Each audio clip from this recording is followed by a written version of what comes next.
You're listening to Beyond Bizarre True Crime, brought to you by AbJack Entertainment. Be sure to check out some of the other great true crime podcasts from this network, including The Murder in My Family, Missing Persons, DNA ID, Zodiac Speaking, Scene of the Crime, and 3 Men and a Mystery. All of these podcasts are available for you to binge on right now, wherever you listen to podcasts. Subscribe where you're listening to this podcast so you don't miss an episode.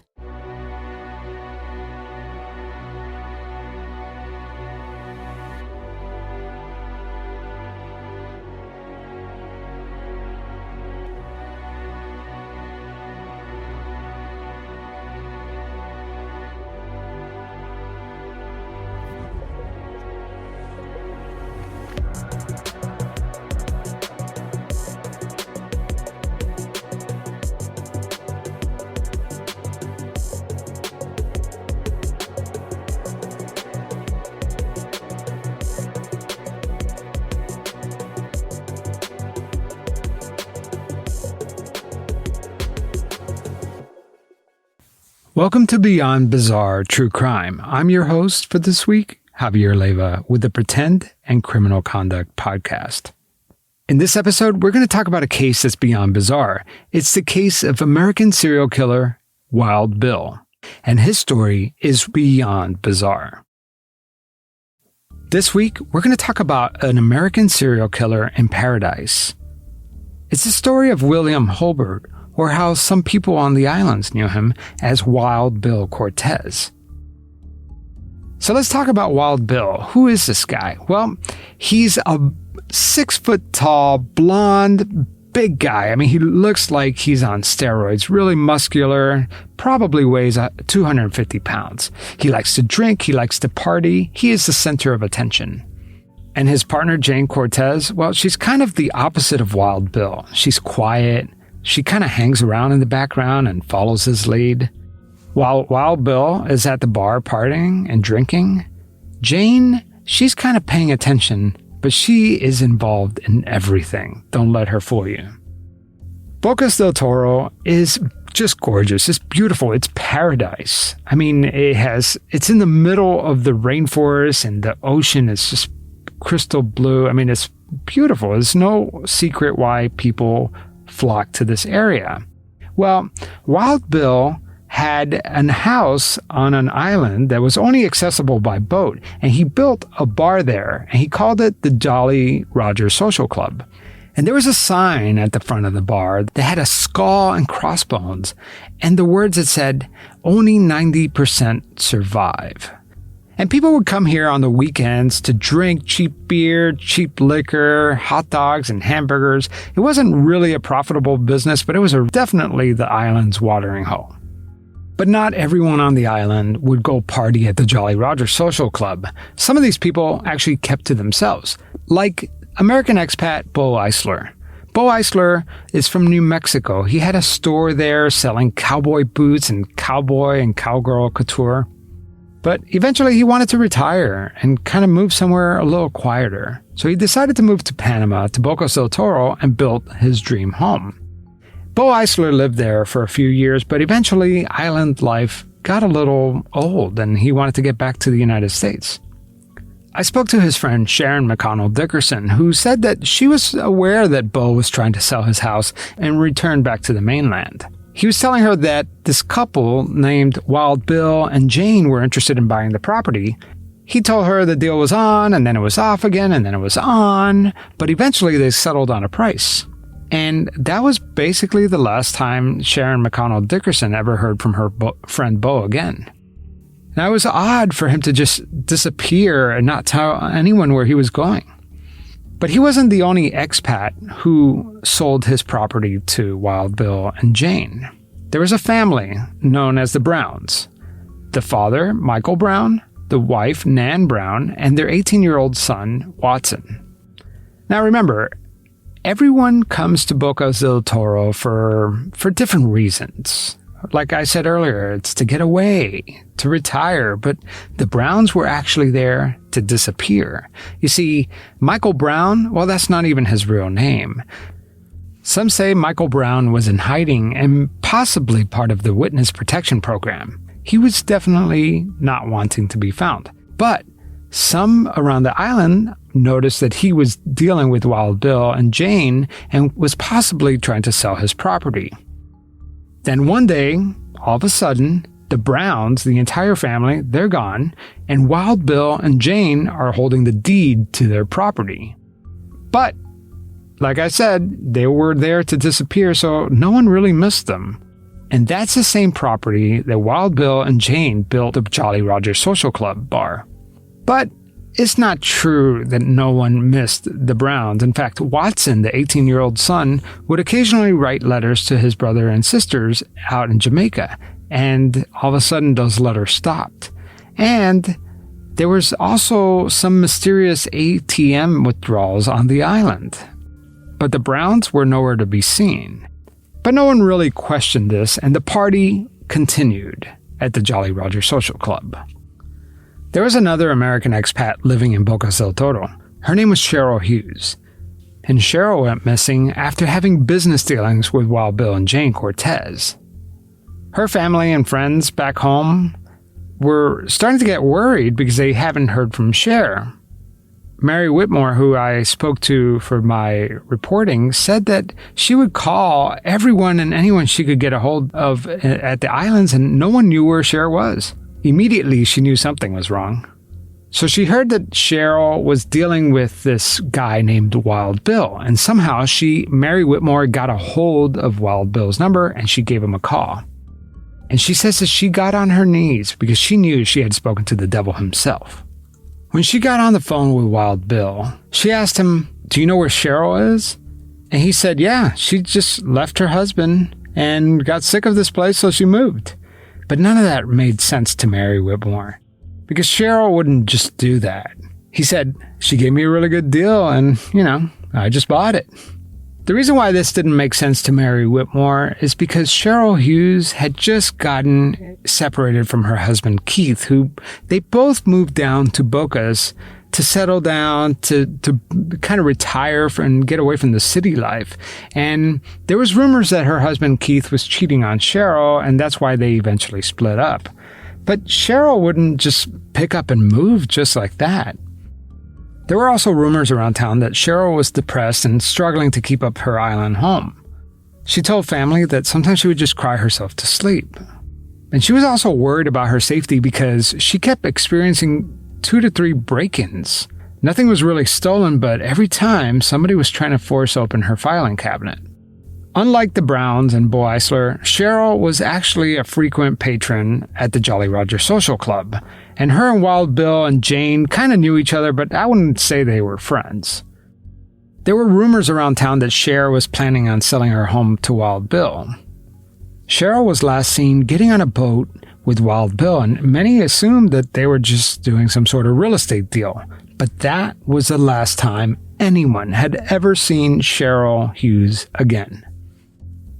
A few days went by, and friends around the island started to get worried. They hadn't heard from Cher. So they showed up at her property, and to their surprise, Jane Cortez was outside of Cher's house. Jane told them that they were not allowed on this property and that Cheryl didn't live here anymore. But something was really wrong, because Cher's dog was still on the property, and that was one thing that Cheryl would never leave behind. So now we have 3 properties and 5 people missing, all of them who have done business with Wild Bill and Jane Cortez. People around the island started getting really suspicious, and eventually the Panamanian authorities started searching Wild Bill's property and came across Cheryl Hughes' Doberman Pinscher, who ended up leading them straight to her owner's shallow grave. Nearby, there were several areas that appeared to be makeshift graves. They discovered the bodies of Bo Eisler, Nan Brown, Watson Brown, the 18-year-old son, and Michael Brown, and 2 yet unidentified bodies. It appeared each were shot from the back of the head, execution style. So who is Wild Bill Cortez, and where did he come from? Well, his real name, like we said earlier, was William Dathan Holbert. He was born in the rural mountains of western North Carolina, and his family managed and owned a small apple orchard and a cattle ranch. In high school, he played football and was even elected defensive captain by his teammates. He married at age 18 and had 3 kids by the age of 22, and even ran a landscaping company. None of this sounds unusual, but don't worry, his past took a darker turn.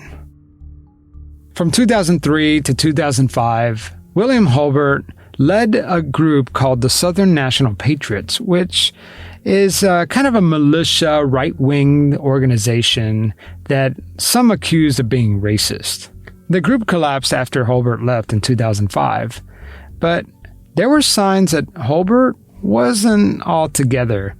He told his wife that he wanted their dog to be put down, even though the dog was perfectly healthy. Then one day, the pet disappeared, and word got around town that maybe Holbert shot the dog. This story is about a potential serial killer, but most of his criminal life, William Holbert was just a classic con man.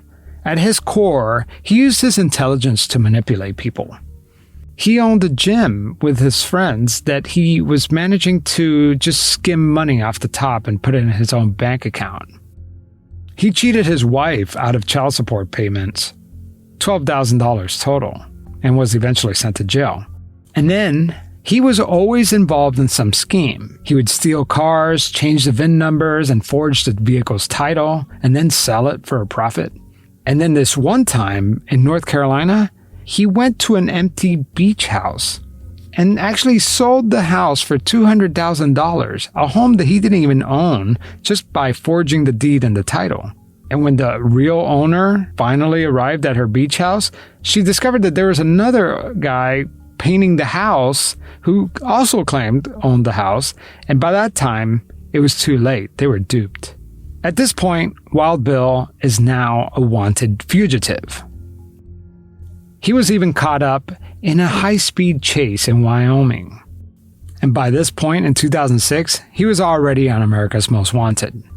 This is the point where William Dathan Holbert and Laura Reese made their way to Panama and became Wild Bill and Jane Cortez. Remember Cheryl Hughes, the American expat who had a separation from her husband and was thinking about selling her property to Wild Bill? Well, when she went missing, people actually missed her, and that was Wild Bill's downfall. When she went missing, Wild Bill pretty much told everybody that she just picked up and left. But when her relatives back in the States, like Mary Whitmore, started getting suspicious that maybe something was going on, all of a sudden, Cher started mysteriously texting her family. In one message, she says, "I'm fine, don't worry about me. I met a guy and went off on a sailboat with him." And that struck Mary as odd because Cheryl didn't care much for sailboats, and her text messages were vague. It didn't seem like it was coming from her.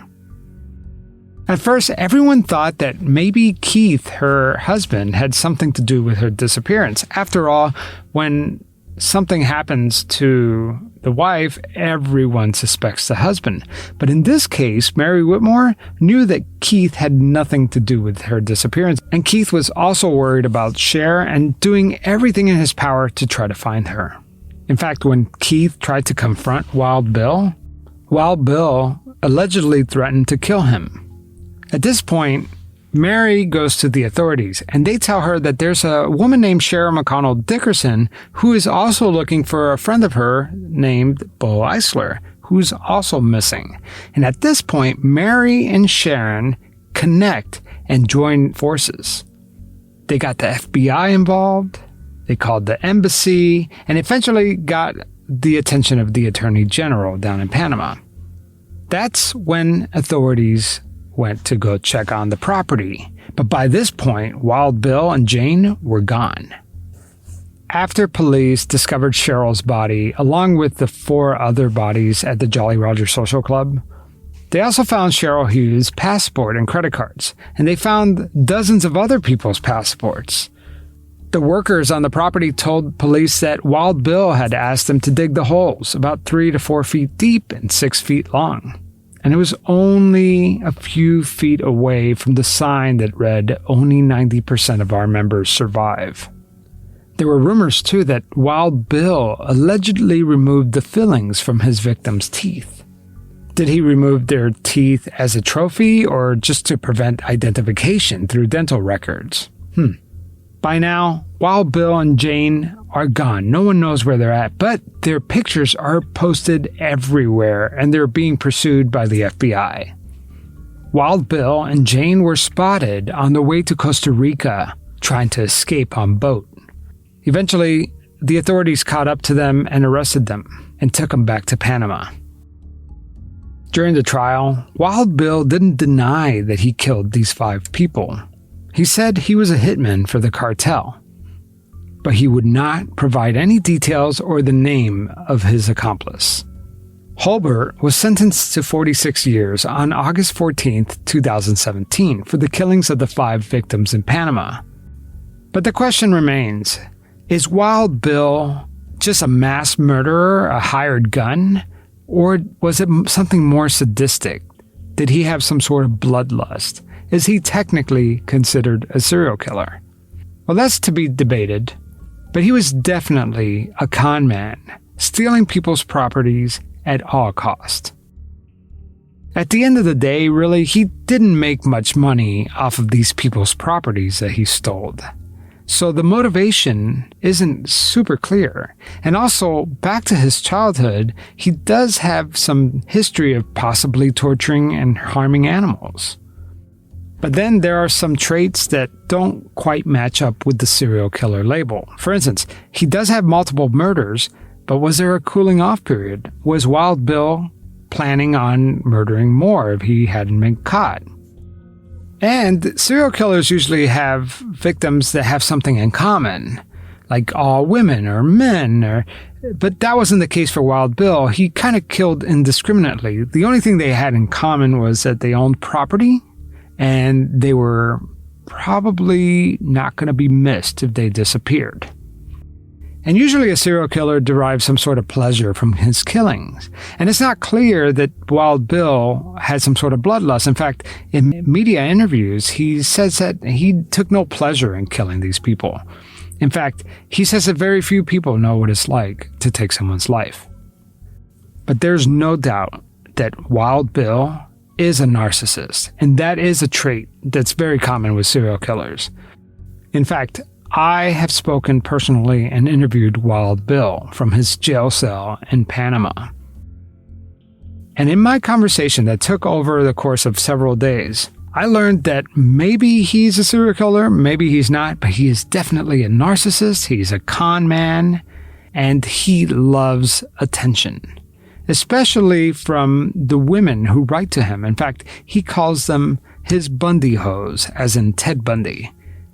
He says he's remorseful, but while talking to him about his victims, he sometimes doesn't even remember their names. And he says that he doesn't like to think about the past. He was a different person back then. He was a killer, and that guy is gone. In fact, Wild Bill says that he found God, and he's a born-again Christian.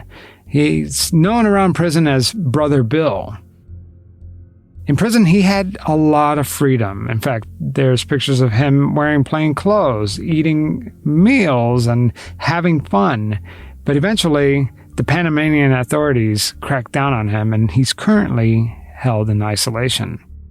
But in his prison cell, he has a burner phone, and he's been calling me night after night, and we've been talking, and you could hear the entire interview with Wild Bill Cortez as I asked him to explain why he did it. Why did he kill these people?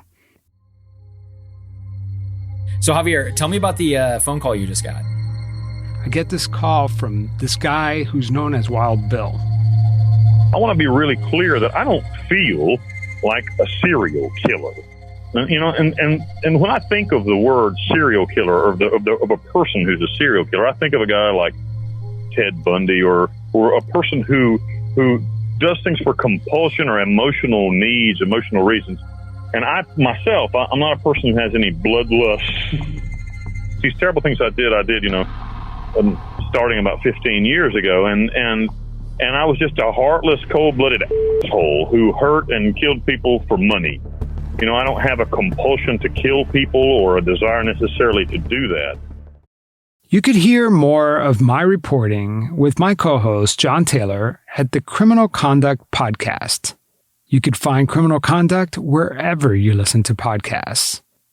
You could connect with us on Facebook, Instagram, and Twitter with the handle @CriminalCon.